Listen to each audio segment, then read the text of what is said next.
Hello, welcome to the Don's Trust election Hustings 2025. Here I'm joined by Alex Folks, who's standing for election. We're going to talk to him for about 10-15 minutes. I'm going to ask him a few questions that we're going to ask every candidate. And then I'm going to ask him a question relating directly to his own manifesto. So, Alex, thank you for joining us. Let's kick off. If you'd like to introduce yourself, tell us why you're restanding in around 2 minutes, please. Well, first of all, thank you for stepping in and doing these hustings. I think they're really important to enable members of the trust to get an understanding of what the candidates are all about. I'm Alex Folks. I was first co-opted or filled a casual vacancy, to use the technical term, a year ago, and then I was elected this time last year, and I've been on the board ever since. I'm restanding because I think that the board needs continuity and we've been getting a lot done and we need to continue to get a lot done. I realise that there are a lot of noises off, a lot of them incredibly valid at the moment, but fundamentally, we as the Dons Trust board need to oversee the running of the football club. We don't take footballing decisions. We certainly don't get involved in tactics. I mean, I'm the last person who should be doing that, but we make sure that the club is running in the best way possible. Just to give you an example, this past weekend, I don't know when these are going to be published, but anyway, the Rotherham match, I was the Don's Trust board member in the boardroom, and the call came through that said that Sam Hammam had walked into the building. It was important that we had somebody there. In this case, it was me, because it needed in that case to be a decision by the club staff members and the club board and the Don's Trust board that said, what are we going to do because Sam Hammam's turned up? In the end, we decided that the best option was to ask him to book and come back another day because we couldn't guarantee his safety. That was something I was involved in, and it's important that we have Don's Trust board members actively involved in everything that's going on at the club. We've done a lot of positive things over this year. We haven't got everything right. I don't pretend we have, but I want to make sure that we continue with action that actually gets us moving forward as a club, balancing the budget, supporting the women's team, and growing our membership. Great, thank you. Right, on to the questions. And as I said, we will be asking these questions of each candidate. So in 2 minutes, please. Finance is a hot topic once again this year. Fans have been asked to donate to various funds, and the sale of equity is being mooted again. Are you a fan of fan ownership, and what would be your plan to keep the club sustainable? I'm absolutely committed to fan ownership.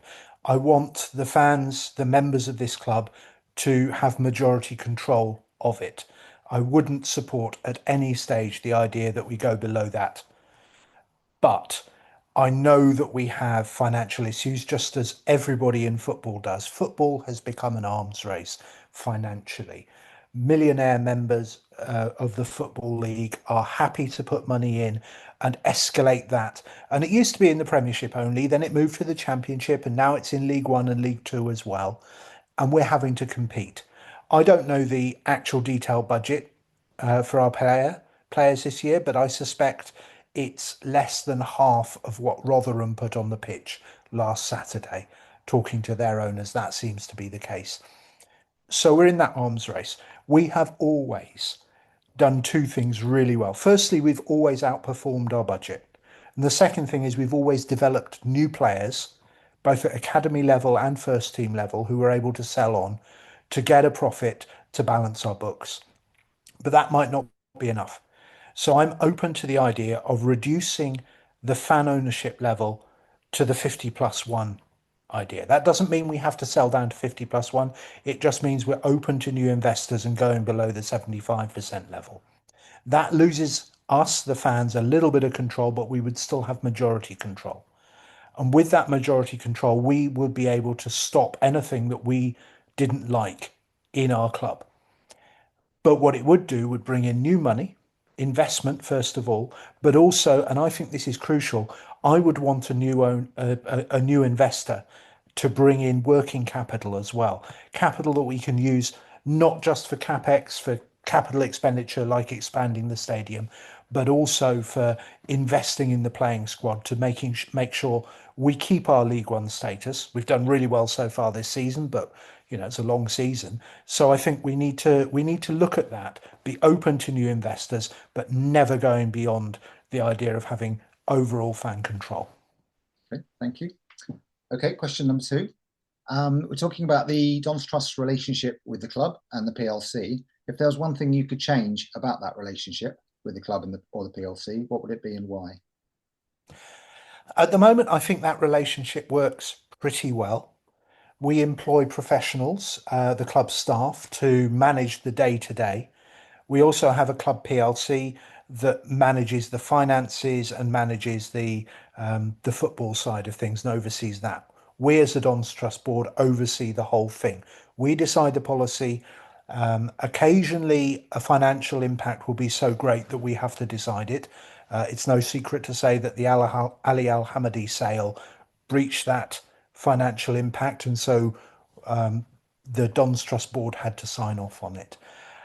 If there's one thing I would change, it would be this idea that there's an us and them between either the club board or the staff and the Dons Trust Board. We are one unit and we need to act as one unit and we need to support them as much as possible. Where they're wrong, we will tell them they're wrong, but we'll tell them in private because they're our employees. And good HR practice means that you don't go bleating publicly about something you disagree with that's been done. Whilst I say that, I stand at the kiosk on many match days, and we get lots of concerns raised with us. Some of them are operational, and we pass those on to the club. Some of them are Don's Trust related, and we'll deal with them as much as possible. It's always important to listen and understand what people are telling you. One example, I had somebody who came up to me at a match last season who said he was recovering from prostate cancer, and as such, he needed to use pads. And the club was providing quite rightly and properly disposal boxes in the ladies' toilets, but not in the men's. That was a simple fix. Get in touch with the club. The club was able to get boxes put in the men's as well as the ladies. That's a simple fix, and it's an example of what we can do. But we don't go public. We don't say, this is a problem, what a terrible situation it is. We work with the club and we understand that we're part of one unit. That's the answer. Great, thank you. Question number three. How would you describe the Trust's standing amongst its 7,000 or so members, and how may you seek to improve that? I think that's pretty pertinent at the moment. We have a number of members, and I wouldn't want to categorize how many that is, but a number of members who are very unhappy with how the trust is performing at the moment, and particularly how the board is performing. It's easy to say that's a minority, but we don't know if that's a minority or not. We know that it's a minority that has spoken vocally, but they may be representative of a larger group. And so, whether it's a minority or not, I understand that feeling. I understand, and I'm not going to get into the details of what has been suggested, but I do understand that feeling. I know that we as a trust and a trust board haven't always communicated well. I think that's getting better. I think we are providing more input to members to say this is what we're doing and why. We're also surveying members more. We did so over the Sky TV deal. We've done so now over season tickets. We're going to do so again over membership levels and so on and so forth. It's always important that we're listening to and reflecting on what members are telling us. It's also important that we have regular, what we call SGM, special general meetings, but we have at least three a season, and we welcome, genuinely welcome, any motions that are put forward. We might not agree with them, but it's a way of members being able to say what they think. But that's not the only way, that formal mechanism. They can come up to us at the kiosk, they can email us, they can get in touch. There are a number of concerns that have been raised, for instance, about this election process. As a candidate in this election, even though I'm a Don's Trust board member, I'm not allowed to get involved in any discussion about the current election. That's right. That's understandable. That's according to the Constitution. But one thing I do think is important is that we reflect on what has been raised during this election, the concerns, the good news, the bad news, whatever, and we have an independent review of this election after it's taken place so that we can learn from the future. I know the ESG, the election support group, which I used to chair, I know they'll support that.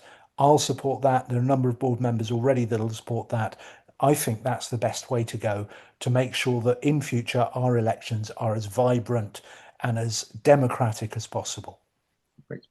Thank you. Okay, last of the questions to all candidates. The Don's Trust currently operates under an MO of collective responsibility, which can leave fans wondering who is aligned with their views and who is less so. Are you in favour of this? Would you be open to communicating your thoughts on subjects even when they don't fall into line with the majority decision of the board? We are, as a board, quite clear that our way of operating is a collective, but we are free to speak our mind. We will go into a board meeting and have a debate, and there are always differences of opinion. It doesn't matter who's on the board, there are always those debates and discussions, and that's healthy. It makes sure that we have checks and balances and we're not following by rote something that one person says, be it the chair, somebody from the club, or whoever. We need to have those challenges to make sure we're making the right decisions. After a decision has been made, the standard practice is that members will support the implementation of that policy. They can disagree. They can say, I voted against this, and this is why I voted against this. But they're expected to respect the majority and vote and work to implement it, even while they're saying that they actually voted against. That's fine. Every so often, there are issues that are so confidential that we cannot have that degree of transparency. And that includes commercial contracts, HR issues, and it also says within the Constitution the elections themselves. So when those issues are discussed, those members who are present, and as I said, I wasn't present at anything to do with this election because I'm a candidate, but when those issues are discussed, it's expected that members will support the majority view and won't express dissent. Now, that's something we can review. That's something we can look at. But I think it's a dangerous path to think that members should be allowed to say anything about any vote because there are those commercial contracts, there are those HR issues where if we express dissent publicly, we could land ourselves with a very heavy court fee. And I don't want that. So we can argue and discuss and debate around the edges, but I think in general the idea is that in most debates we can say what we think as long as we then implement the majority. In a few cases, we have to be quiet. It should be very few. It is very few, but we can always discuss whether those very few are in fact the right number. Great. Thank you. That's the end of the sort of standard questions we'll be asking. Now we've got one question directly relating to your manifesto, and we'd like to give you 3 minutes to answer this one. In your manifesto, you talk about a key task for the board in coming months being getting the finances right, and you specifically mention the need to keep spending under control. Now, what would that entail? What would that look like? And how can that be done without affecting day-to-day operations? When you look at where we are now, we've gone up a division. The expectation is that we will increase our playing budget, and we have. But we're never going to be able to afford to pay as much as some of the other clubs in our division. I know they got promoted, but Birmingham had a playing budget of 30 million or so last season. That's not something we can afford. We're going to be much less than that. So we need to make sure that we have a budget which is realistic, that we can give to Craig and Johnny and say, this is what we can give you to work with. We know you've always outperformed your budget in the past. This is something we think can help us this year to stay in League One. That's a realistic ambition. I don't think anybody's realistically thinking we're going to get promoted or even make the playoffs, but we don't want to get relegated. That's absolutely clear. So we give them a budget. At the same time, we've got to say how we're going to get this money. and how are we going to generate more money in the future? One of the things we did recently with as a Don's Trust was we put money into the new floodlight upgrades. That might seem like a comparatively small amount of money, and it's not the most essential thing in the world, but it does provide a better experience for our fans, and it also means that we can host other games at Kings Meadow. Sorry, not Kings Meadow anymore. What the heck am I talking about? At Plough Lane. Um, it means that we can be available to those random international matches. You see occasionally Jamaica plays Nigeria, but it takes place in London. We could host those games. We can also host UEFA games, such as the UEFA Women's Champions League. Chelsea are in that at the moment. They can't play all their games at Kings Meadow, nor can they play all their games at Stamford Bridge. So we might be a reasonable option, and that earns us money, far more than we spent on the floodlights. So it's occasionally a bit of invest to save. At the same time, we've got an incredibly lean staff team who work incredibly hard. Are we spending it in the right way? Are we making sure that we've got the best people to not just manage the club, but earn us more income? At the moment, I think that's a yes. We've seen hospitality, for example, go through the roof in terms of numbers of people coming along. We've seen general admission. We are 88% full on average for games. We need to do more to get more bums on seats to make it 100% or as close to 100% as possible. But that's the key, is trying to live within our means, earn money from outside, hire the pitch out when we have spare capacity to earn more money, and make sure that we are maximising our profit from things like the new catering deal, which is much better for us, and I hope much better for fans than the last deal. Make sure that we're getting money from hiring the venue out as much as possible, and make sure that our women's team, I know that I was one of only two members standing for this election who've even mentioned the women's team in their manifesto. They're great. They're a great advert for us, but we need to make sure that they're standing on their feet as much as possible financially and continuing to be the draw. I don't want to get rid of the women's team. I think they're the right thing to have, and I think they're a great team as well. Whenever I've watched them, I think they're brilliant. But we need to support them as much as possible, just as we support the men's team and the academy, not just to be there, but to be an earner for AFC Wimbledon. Great. Alex, folks, thank you very much for your time. All of the hustings will be available on YouTube. Check out thedonstrust.org for all manifestos and information about the forthcoming elections and for links to the hustings. Thanks for watching. See you next time.